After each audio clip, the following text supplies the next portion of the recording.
Welcome back to Pro Life Without Borders with Sarah and Mikayla. We are back in our normal setup here in my studio, also known as my office.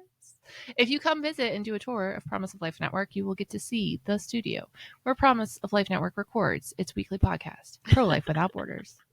So we should have done an episode on Tuesday. We did not because our annual summit for PPWC, Pennsylvania Pregnancy Wellness Collaborative, was on Wednesday, and we were biking. I was biking. I was sleeping in the back of someone else's car on Tuesday. And so we were like, hey, let's wait and we'll do a PPWC Summit special on Thursday. So you get like this special episode releasing just a couple days late, but you get to enjoy it. So here we go. Yay. So first we can talk about the joys of biking. So we have a problem here at Promise of Life Network. And that problem is that our executive director is a cycling addict. I think is fair. I love cycling. And one of our board members is actually, I would say, worse than I am. Yeah. Oh, for sure. For sure. Yeah. Like, yeah. She's crazy. She has cycled from Pittsburgh to DC like multiple times. Yeah. Actually flies, I want to say, all over like the country and does these crazy bike trips. Has some very wild stories that we won't share because we didn't have permission, but just to say wild. Yeah. Wild. And she's not, I'm going to say not young. I'm not going to out her age on a podcast, but let me tell you, my 37-year-old self could not keep up with her. And I was ashamed. Yeah. I was ashamed. So first we went biking. We went biking and we took we had Mikayla and she bailed because she was all like, I only slept 3 hours and I have a cold. But I feel like I knew that you were gonna wriggle out. I feel like everyone knew that I wasn't actually gonna cycle anyway. To be fair, I was planning on it, but I didn't get my bike out before I left on a trip. And I was like, it's fine because I'm gonna get home at a reasonable hour and I have to drive by the storage unit to get home from the airport anyway. It'll be fine. I would like to personally complain to Southwest Airlines for trying to strand me in Nashville for the second time in a week. And Nashville's a great city. The airport is terrible, and there was some weird people fly through the Nashville airport, and we're stuck there. And all this to say, I didn't get home until close to 3 a.m., and then I turned around and got picked up at like whatever 8:30, 9 o'clock the next morning. So I was home less than 6 hours between trips. Yeah. But it actually worked out because I saw the trail that you guys were riding on, and I have a road bike, and it wouldn't have worked. Like I wouldn't have been able to ride. Parts of it would have been okay, but there was definitely one part where I was sliding. Like I felt like I was plowing through gravel. No, I have like, and my tires are way more aggressive than yours. I have high-end slick road tires. There's no tread. Yeah, like you would have died. Yeah, I would have died. So I'm actually kind of grateful because that wasn't what I wanted to do that Tuesday. But the cool thing is, we're cycling along and we find a yarn store. And let me tell you that my two interests converged in the most beautiful of ways. And I literally texted a friend of mine who is married to one of the board members on the PPWC, and I was like, I'm not going. Like, I now live here in Curwensville, Pennsylvania, because I'm gonna bike this trail. Population zero. I'm gonna bike this trail. I'm gonna shop this yarn store, and it was like the reverse of being called to ministry. You were called out of ministry. I was called out of ministry, and I was just gonna become a hermit and live in Curwensville, Pennsylvania, and shop at the yarn store and bike. There you go. And it was a fantasy that really didn't last very long. But I was considering it. Yeah. I'm not sure if it's a long-term plan. I don't think so. But yeah, you guys had a good bike trip. It was a great bike trip. Yeah. I took a good nap and like talked to some interesting people, and it was good. Listen, when you lose your pants, you need help. It was just weird. Like, a girl was looking for her pants. She had pants on. She said her pants flew out of the car. She was holding a kitten. I think there was a child in the car. There was also a water tower that said narco. And what I love like rural America. Everywhere? Yeah. Like just, I love rural America. And so we're at the Dollar General, which is already telling you how rural we are. The Dollar General was like the only thing around. And because we needed to use their bathroom. Mm-hmm. Well, we also bought something because we're not that. Right. We're not those people. I bought a Coke. But like, we're at the Dollar General and we can't find the bike trail. Right. And so. No, that's not fair. I found the bike trail. I saw the sign, but nobody believed me because I was like, no, it's back there. Right. So the person driving could not find the bike trail. Yeah. And so they're asking the people in Dollar General for directions, and they're giving us directions based off of the location of the Narco Tower. The Narco Tower. Like, that's what it's referred to. And they're Yeah. like, yeah, so you're going to go to Narco Tower and take a left. But you And can't see the narco on the tower anymore. So, like, No. if you were born and raised in Kerwinsville, Pennsylvania, you'd know exactly what they were talking about. But as people that were just passing it's just through, a rusty old tower. which was really cool. It was cool, but, like, it didn't say narco. It just didn't say anything.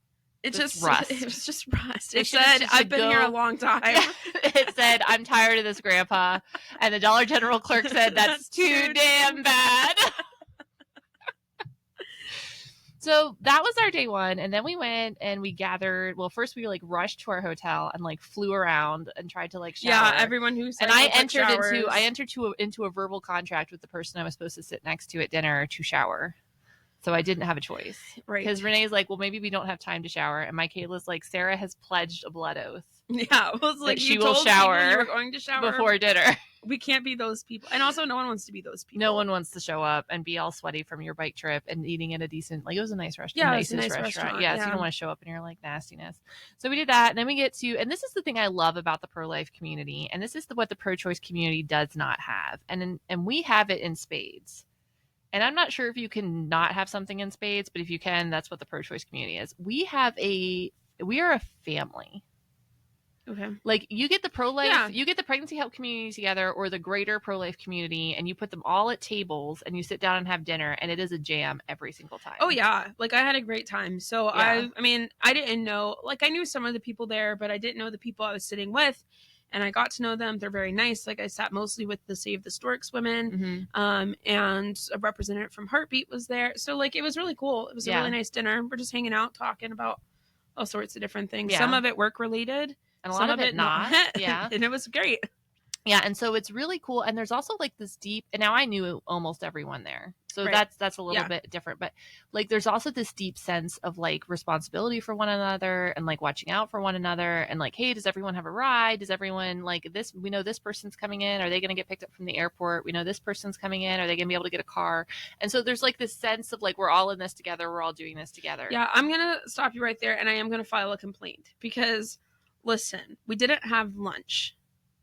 No. On Tuesday. So we drive out to the other side of the state, and we decide, because we know that we're going to dinner, and so we decide, like, we're just gonna snack. Like, we had snacks. We had edamame. We had edamame. It was Sarah's first time having dried edamame. It's true. So we did not have lunch. So by the time we get to dinner, like, I am sufficiently hungry. You guys must have been starving. I didn't even ride my bike, and I was starving.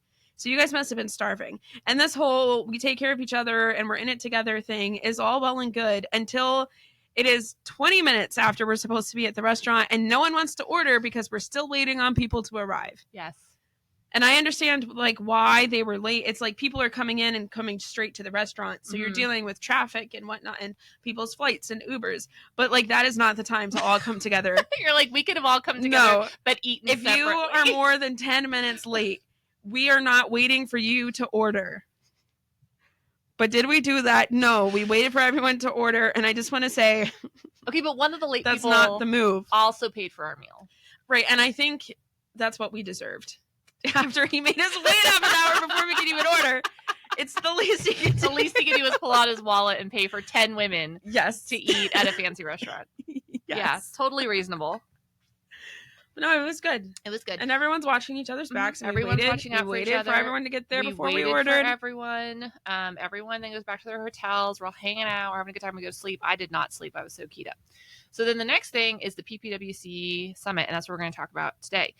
So we've talked about this before in the past on the podcast. The PPWC is the Pennsylvania Pregnancy Wellness Collaborative, and that is a coalition or collaborative of pregnancy centers in Pennsylvania.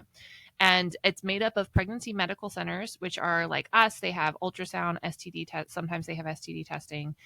They have medical directors. They have nurses. Sometimes they have physician's assistants. And honestly, services run the gamut. So some pregnancy medical centers are just doing ultrasounds and pregnancy tests. pregnancy testing. Some are doing STD testing. Some are doing well women exams, and they're doing. You look like you're gonna fall asleep. I'm just well, like I'm like because we just came from the summit, and so like I've heard all week it's been like the same thing, and I'm like, yes, we have like, different we get services. it. We do it.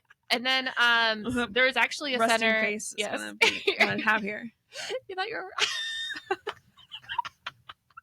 If you are listening and not watching on YouTube, you are missing out on some great facial expressions. Listen, I'm struggling. Okay, it's been a long week. Yeah, and you had a long week before that too.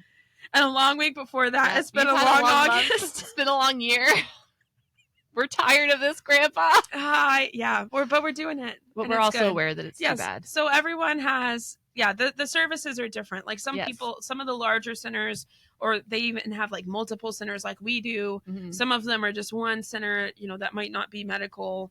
Right. But yeah. And so those would be what we would call pregnancy resource centers. Yes. And so those are the organizations that currently make up the collaborative. Now, eventually we'd love to. So I'm the founding president of the collaborative, which I'm always mildly embarrassed to say because it sounds super pretentious and I don't feel like it's that important.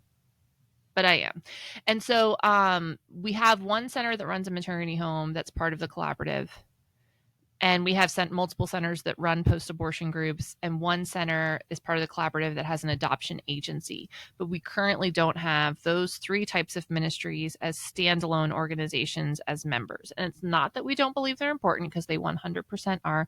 It's more that because we're just in the very new stages of running this collaborative, that it's hard for us to adequately represent organizations that are that diverse. Right. So right now, our membership is limited to pregnancy medical and pregnancy resource centers. So this is our third annual summit. The first one we had in Lancaster. Mm-hmm. The second one we had in State College. This one we had again in Lancaster, the same location as the first one. And next year we are actually going to move all the way west, and we're going to do it out here. That'd be good. Which I'm excited for. And I was talking to one of the Philly centers, and I was like, honestly, it's actually more convenient to have it all the way west than to have it kind of like central west, because they can fly into Pittsburgh. Right. So you can get a direct hop from Philly to Pittsburgh for like nothing. Yes. And it'll take you like way less time than driving. And even the Harrisburg people can get like Harrisburg to Pittsburgh. Yeah. Like Pittsburgh has a zillion direct flights. Yeah. So I think we're going to try to find a venue that's like pretty close to the airport so that people can fly in and they don't have to drive if they don't want to. And that'll be better for vendors too. Yeah. And then Ubers like are all right there and whatever. If we have it up near us, there will be no Ubers and no airport. Yeah. Unless they want to fly into Grove City. You can't fly into Grove City actually commercially. They would have to like get their own private plane. Yeah. That would be expensive. Mm-hmm. Probably can't do that. So this is our third summit and super great. We talked about a lot of things. But I'm actually going to let Mikayla share a little bit, because this was, as the planner, I feel like one of the planners, I have like a much more inside track, but obviously you don't. So tell us, what was your impression of the summit and what did you enjoy the most? It was good. So we, it's one day. And so we get there around 8:30. We have breakfast, we check in. And there's a whole day full of, of the agenda. And so there was a lot of different vendors there. So some of like your larger pregnancy help organizations, or organizations that work directly with the pregnancy help movement. Mm-hmm. So Heartbeat International was there. NIFLA was there. ADF sent representatives. Choose Life That's Marketing. Alliance Defending Freedom. Yeah, Alliance Against Defending Freedom. The Alliance Against Defending. That would be like the anti-ADF. The anti-ADF. They're like, we don't want to defend any freedom. Freedom. Save the Storks sent representatives. Mm-hmm. So some of these like big pro-life organizations, right, which are not even that big. They're not even that big, but like people, I don't know. So they were there and had tables, and the Pennsylvania Family Institute was there, and I always love seeing the guys from PFI. They're so fun. And so you could go and visit their tables and talk with them, and then a lot of those people also were the ones who were giving different talks and presentations on a variety of different subjects. And so Sarah and I actually spoke. We were the second mm-hmm. speakers.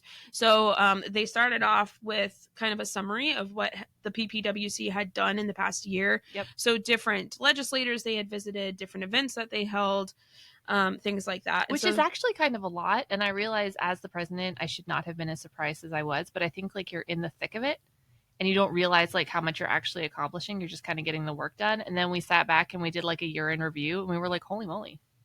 We Yeah. did like a crap ton of stuff this year. Like we had the Day of Advocacy in Harrisburg. We did a ton of letters and op-eds and things for legislators and legislative issues and things that were coming up. We had representation at the Pennsylvania Maternal Health Summit. We had representation at the ADF Summit in Naples. Like there was just like a ton of stuff that was going on. We also had some really important conversations with the Attorney General and some other legislators in Harrisburg. And one of the coolest things I think that happened this year is we addressed our concerns about a particular web page that was designed by the former Attorney General to essentially be like a complaint box specifically for pregnancy centers. And when we brought that to Attorney General Dave Sunday's attention, it came down. Right. And I think that was one of the like neatest things. It kind of just shows like the value of relationship and the value of having like this collaborative of pregnancy centers to be like, hey, maybe we don't need a complaint box sponsored by the Attorney General. Right. So that speech went right before us, and then Sarah and I presented on at-home abortions, largely based off of the experience we have with the international chat line. And so something that makes us unique from other pregnancy centers is that we have the most experience, I would say, talking with abortion-determined women. Mm-hmm. And so we've spoken to, at this point, over 33,000 women from 89 different countries, and they are pretty much all interested in at-home abortions. I don't know that I've ever talked to a client that had a surgical abortion. Like, I'm trying to think, and I'm like, every once in a while we'll get someone from South Africa who starts talking about a home abortion and kind of pivots to, but would it be safer if I did it in a clinic? But yeah, they're initially but all even looking then, for home abortions. like, they're going to the clinic for abortion pills. Like, they're not right. They're not going. They're for not a, really like a surgical. Yeah. So we have a lot of experience in that arena, and that is a concern that as pregnancy help organizations here in the States, we're starting to pay more attention to, especially after the Dobbs decision. There's just a huge shift in what abortion looks like in the United States. And so we were able to give a presentation on that. And it was based off of a training that we published through Bright Course last year for pregnancy centers that was much more extensive. Right. And it's, I can't remember, it's something like 8 or 9 hours of footage. Oh my goodness. It was 72 hours. It was it was a lot of footage. But so this was like the shortened version. Well, actually so we had a presentation, and then we used that presentation to create the Bright Course presentation. And so I took the original one and cut it in half, and that's what we used. Right. Basically. So we gave that, and that went really well, I think. It like blew everyone's mind. It was strategic in that it was before lunch, because it's a hard conversation to have while people are eating. So we didn't do that. But it did, I mean, it's just shocking. And even these are people who work and have worked in pregnancy centers for decades. And it's still, I think, every time we talk about it, just shocking to people to hear what's going on. Mm-hmm. Even, they might know, but just to be confronted with it and to talk with people who deal directly with it, I think is always just shocking to people. Well, and I think one of the frustrating things that we've run up against time and again, not this crowd necessarily, but we would say, hey, we're seeing this internationally and it's going to come here. It's going to happen. It's on its way. We need to be prepared. And the constant reply was, that's not going to happen here. That's never going to happen here. You know, you guys need to stop constantly like beating this dead horse, because it's not going to happen. And it is happening. And so now we're saying, okay, all the things that we said would happen are unfortunately happening. So here's what happens next, because we unfortunately know what happens next. And so I think now people are willing to listen. Well, and there's nothing new under the sun. And so one of the things that I really took away from it was actually a conversation I had with, we'll say, a more seasoned nurse, because I don't want to be ageist, but she was up seasoned. There. She was very experienced, seasoned. And so she had, I think she told me, over 50 years of nursing experience. Okay. So she's like really seasoned nurse. Yes. And so she actually came up after our presentation and she was like, I want to tell you this story because I think it'll be relevant, which is never quite what you want to hear after you give a talk on at-home abortions. And so it did end up being one of those kinds of stories. And I was like, thank you. Thank you for traumatizing. for sharing this. But it was relevant because honestly, it sounded like something that we would have dealt with on the chat line. Oh, I hate those stories. Yeah, and it was here. It was a long time ago. And so it's not like, oh, this is like a new thing and now we've never dealt with this. And her whole point was there's nothing new under the sun. Yeah. Which we've talked about before. And, and I was telling her I did a research project in the doctorate program, and I looked back at abortion pill advertising in the 1800s. It's the exact same language. Yep. They're skirting around laws because abortion was outlawed. And so instead of calling them abortion pills, they were missed period pills. Or period pill, like just all sorts, or like female ailment pills, just all sorts of like crazy stuff. There's nothing new under the sun. So the reality is this isn't something new. Like this was something that this nurse was dealing with 50 years ago, which would have been right around Roe v. Wade.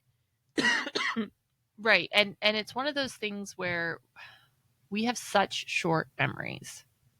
Like we complain about the Israelites because we're reading the Old Testament and it's like I'm the God who brought you out of Egypt, the God who like brought you to the promised land and fed you manna and did all these things, and the Israelites just forget time and time and time again.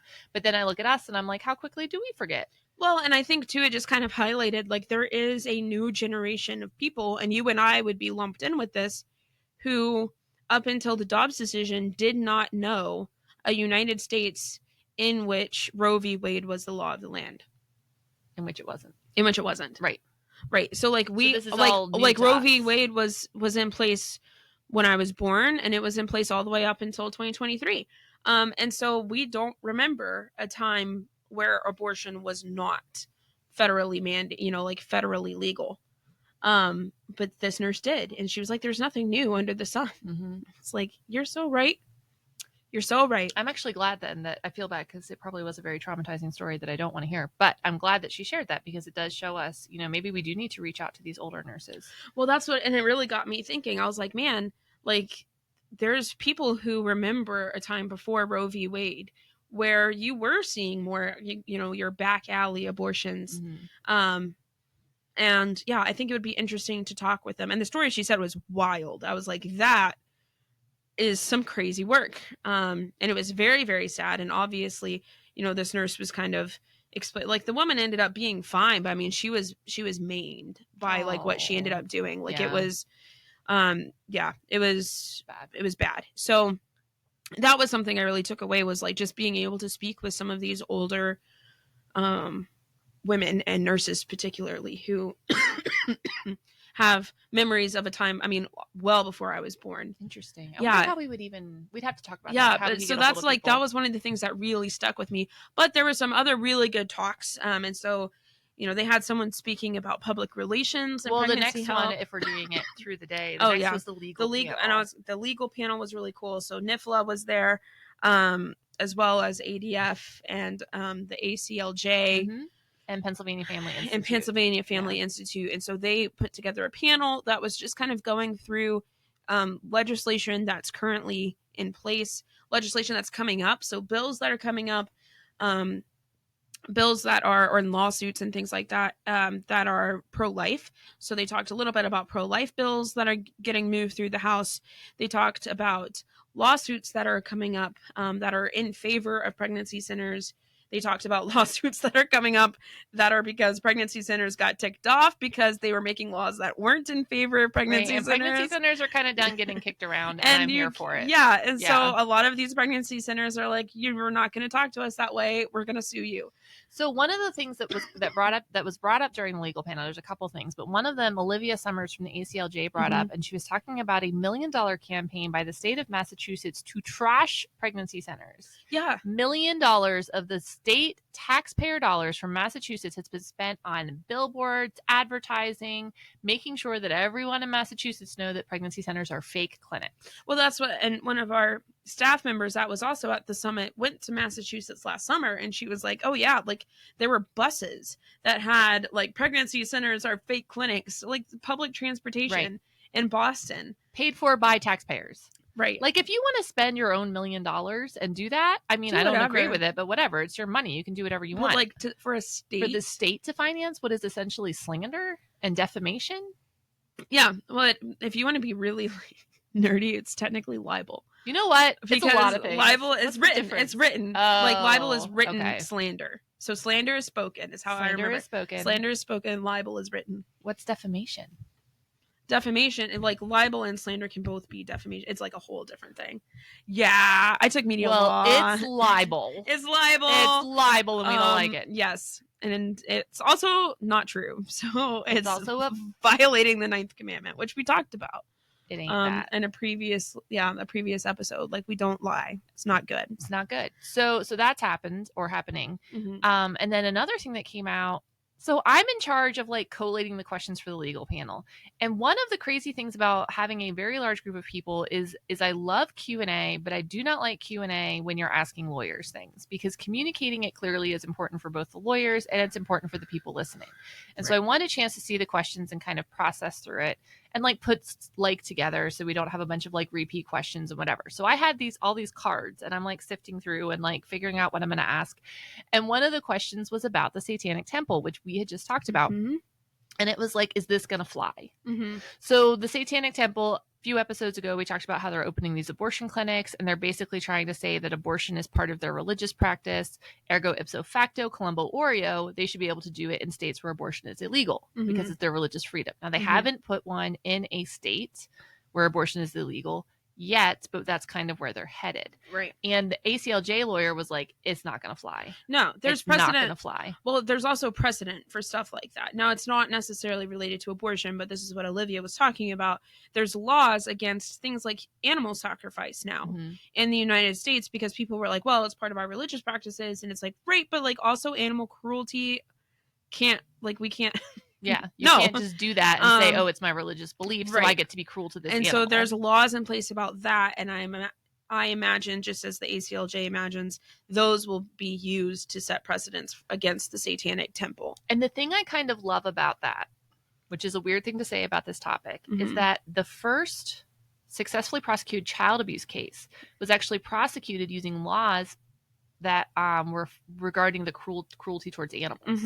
And so children have been protected before, and it's sad because what it shows is, as a society, we're more interested in protecting animals. Well, that's what I was saying. Like, it's actually sad that we have laws. I mean, I fully support laws against animal cruelty, but it's sad that animals in the United States have more rights than an unborn child. Right. Or in this historical case, than a child that's already living. Right. But there is historical precedent for using animal cruelty laws to protect children. And so it's kind of interesting that we are potentially going to see that again. Now, we don't know how it's going to play out. We don't know if they're going to try to, I mean, I'm assuming they're going to try to open an abortion clinic in a banned state. Probably.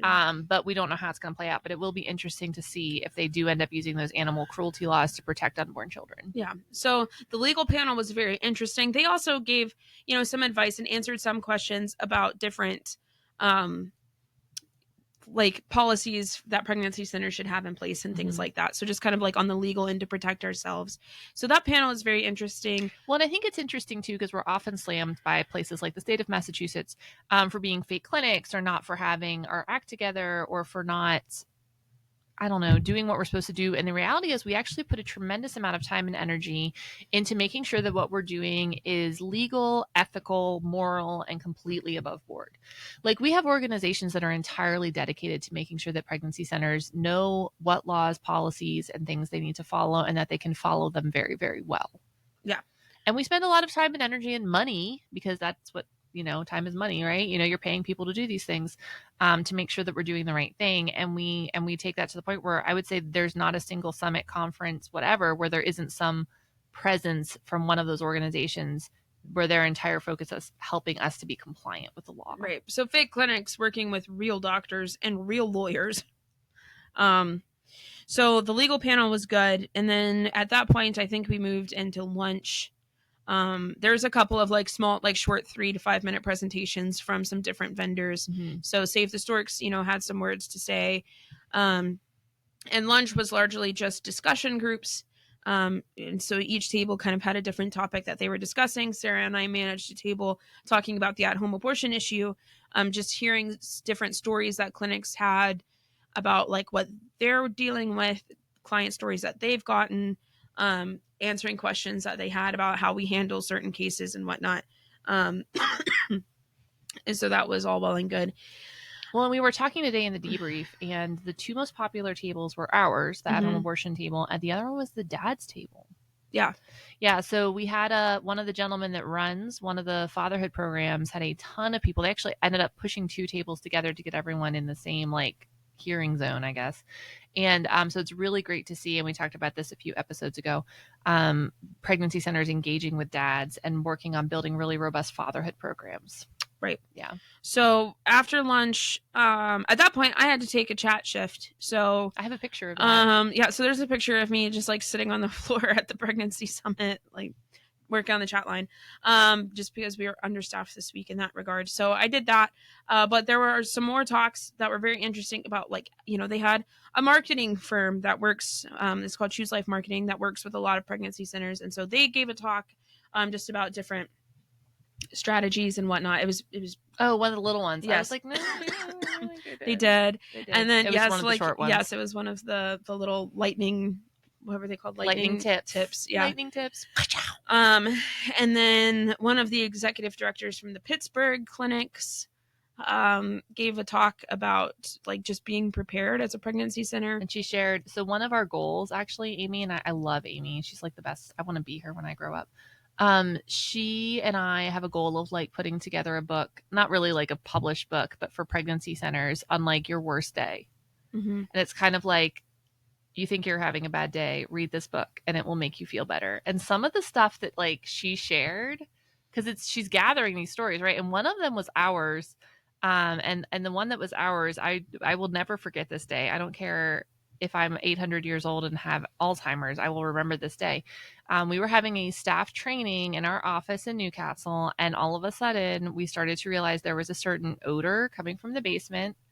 And after several phone calls and an emergency plumbing visit, we realized that our clay pipes, because we have clay pipes like it's Roman times, cracked, and sewage was backing up into our literal basement. And to top it all off, we were in the middle of switching insurance providers, and we had not even paid the first premium on our new insurance. And I'm like, this could not come at a worse time. Now, they did pay very happily. There was no problem with our new insurance. And they not only paid to like fix the pipes, but to clean up all the mess, which was amazing. But it was a bad day. I remember crying on the front steps to Jay Cable at the time. So they, so Amy did a great job with that. Just talking again, like, and that one was very, detailed and covered a lot of ground. But I mean, it ran everything from keeping documentation in order to having a worst case scenario plan, just all sorts of stuff. So it was a really good summit. It's like drinking from a fire hose. Mm-hmm. Well, you missed the PR one. We had a PR. Yes. Yeah, that's the one that was going on while I was chatting. But also I feel like that wouldn't be, I wouldn't say disinteresting, but it was like kind of the basics, and you're like smart. I do have a degree or two in public relations specifically. Right. So, yeah. So but like I would have liked to have listened to it just to like hear someone who works in pregnancy help with that specific perspective, but it's fine. I was dealing with African. Yeah. There was a lot happening on the chat line yesterday. So, and you had so many observers, and I had so many observers. So that was kind of, I mean, it was fun. And it was also like a little bit intimidating because like we just finished this hour presentation on at-home abortions. We're talking about the chat line. Sarah and I host a table for lunch. We're talking about the chat line. And then immediately, like the minute that we were done with lunch ended at 1:00, and I had to pull my laptop out and get on the chat line. And it was like moths to a flame. Oh yeah, they were so excited. Like everyone saw They're like, me. Wait, are you on it? Are you on it? Can we watch? I pull my laptop out, and it was just like whoosh. And everyone was like, is this the chat line? Is this the chat line? And of course the chat line is in like prime. Those are prime hours for the chat. Like it's often the most busiest early afternoon, because that's, you know, like late evening, nighttime in Africa. So, you know, you're starting to get into your like 7 to 10 p.m. hours, and that's pretty busy. And then there were some just crazy stories. I mean, there's always crazy stories, but these were like legitimately some that we had never dealt with before. Mm-hmm. And those were coming up, and they're like, wow, this is crazy. And I was like, honestly, same. It's like, well, like, what do you do with this? And I'm like, average... this is a new one for me. But it's also kind of an average Wednesday. I mean, yeah, we did have a couple wild things happen that we haven't had happen before, but how often does that happen? All the time. All the time. That was fun to just have people kind of like coming by and seeing how it was, you know, working. And it gives people a good understanding because I can talk about it. And when we speak in large settings, we do talk about the chat line in very vague terms. Like we don't share exactly how it's housed or exactly Right. where it is or exactly how it functions, just for security reasons. Um, so for people to be able to like see, but I have no problems like showing someone how it Right. works one on one. And so it was, I think, helpful for people to like stop by and just Well, observe. especially given that this was a pregnancy center conference. Right. Like, we wouldn't do that at, like, the airport. No, But no. given that these are all I professionals. typically try not to even do chat hours in public settings anyway. Yeah. Just like Awkward. privacy. Yeah, It's like it's privacy. awkward, and like I want clients to have privacy, and like I don't want my laptop like out and all of this. And I also don't want to traumatize the people around me. Like I don't want to be sitting in a coffee shop and someone glance over my shoulder and sees who knows what. Right. But in a professional context where we had just talked about it, and we were also talking about having volunteers from this context, it was really helpful. It was really helpful. Yeah. So and that was. I have definitely screen shared with potential volunteers Sure. before. Yeah, I was like, it's very standard for us to do that. So it was just cool to like have the opportunity for people to see actually how it works, because we do talk about it in such vague terms that I think a lot of people, especially people who didn't grow up, like who wasn't raised with technology, which would be anyone older than me or you probably. I would say 40. Anyone over 40 is not going to have technology be just an integral part of their life. Right. And anyone younger than me is going to not remember a time without it, kind of. Right. And I'm kind of that in the middle. Like I remember dial up. I remember like yeah, you and I are the end caps of the millennium spectrum. Yes. So yeah. And so I think a lot of these more seasoned pregnancy help workers have a hard time imagining what it's like. Admittedly, like it's crazy. So like it is unique. Nothing on them. Well, and the thing that we constantly get, and this happened in one of the questions, they start talking about calls. Right. Yeah. Everyone assumes that it's phone calls, and I'm constantly, it's not phone calls. It's text based. And I think younger generations get that. But these older generations that are so used to phone calls, and phone calls like the default, I think they're like, wow, like 1,000 phone calls a month, 10 phone calls at a time. Like this doesn't make any sense. Right. But it does when you see that it's text based. And so that was a really cool opportunity. But yeah, it was overall. So that was the day. We also opened with a devotion and closed with prayer, which is super important. So there are very few, and I'm talking like less than 3, because I think it's either 1 or 2 pregnancy centers that are not Christian. Yeah. There's like 1 secular pregnancy center on the West Coast, and I think there's one in Las Vegas or something crazy like that. But other than that, every single pregnancy center in the nation is Christian. Yeah. Every single one, without fail. And some of them are very, very evangelical like we are, and some are more like our faith is shown by our actions. And so we're not necessarily going to sit down and like chapter and verse explain how to get saved, but we are going to like share the gospel through our actions and through our life and through our testimony. And so, but all of us, like Christ is the center of what we do. And so starting with prayer, starting with the devotion, ending with prayer, praying together, praying for each other. We actually had a break in between lunch and like the next session. And one of the board members got up and shared like a really significant prayer need and led, and 2 people led out praying for that specific thing. And that's like another part of just like the unity of the pregnancy help movement, how nobody had a problem with like this big pause on the day and being like, hey, here's the story, and this person is about to go, like they're going to have surgery, and they're going to make this great gift for this little baby that's in need. Like, can we pray for them? And everyone was like, absolutely. Like, that's what we need to do. Yeah. Yeah. So it was a good day. It was a great day. Yeah. It made for a long day because we drove home after the summit was over. So it's like a 4.5 hour drive or so. So we were getting home a little bit late, but it was a long day and it was good. Yeah. And yeah. And it's important. So I think sometimes as a director or a parent, or you're anyone. I mean, you don't even have to be a parent, but like to take time away to say like, I'm going to drive to Elizabethtown, Pennsylvania and spend 2 days, take 2 days out of my life to do this summit. Like, is it worth it to spend the money in gas? Is it worth it to spend the money on food and tickets and whatever? And it really is, because pregnancy centers are better together. We're stronger together. We can learn from each other. We can learn from experts in the field, and also just like be really encouraged by each other. And like the opportunity to sit in a room with 125 other pregnancy center workers, people who are passionate about the gospel and life and babies and mothers and maternal health care in a pro-life context is just absolutely phenomenal. Yeah. Like I'm going to ride that way for a while. Yeah. So what's our Jesus moment. What is our Jesus moment? There is nothing new under the sun. Yeah, I was like, that was really like my big takeaway was just like that conversation with the nurse and her just telling me this terrible story and being like she was very moved by what we talked about, but she was not remotely surprised. Right. And I think more and more that's becoming the response, because I think for a while there people were surprised. Don't know why, but people were surprised. And so I think as the more we talk about it and as time goes on, sadly, people are less surprised at what's going on. But just to have that conversation with the nurse, she's like, there's nothing new. Yep. She's like, this has been going on. And her whole point was that, like, listen, human beings are going to take something and they are going to pervert it. Yep. And it doesn't matter.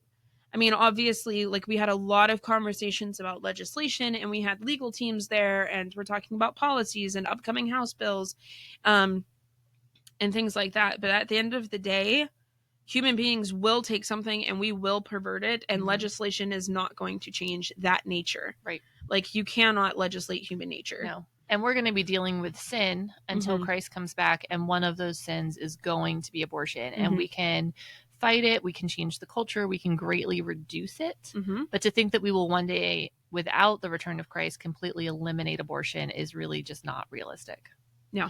So pregnancy centers will always be needed. There will always be unplanned pregnancies. There will be families in need, couples in need. I would love to get to the point where abortion is illegal and unthinkable. And it becomes the very rare, sad story and not the very common sad story. But we're not there yet. So we have lots of work to do. Yeah. But we have a great team to do it with. Yeah. Even if all of us will not happily wait to eat together. I won't. Like, I'm not even sorry for it. I'm ordering next time. Just by yourself. I was like, what are we doing? The other table didn't wait. I'm just going to say the other table knew what they were about and they did not wait. But they also didn't get covered. Their meal was not covered.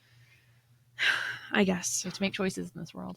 The reality is my meal was covered regardless of regardless of who paid for it. Right. I was like, so really, like, I understand your point, but that actually has very little effect on how I feel about it because I wasn't paying regardless. So thank you for coming to Pro Life Without Borders. We will talk to you next week, and maybe you should join your local pregnancy center as a staff member volunteer, and you too can come to our summit. Yep. See ya. Bye.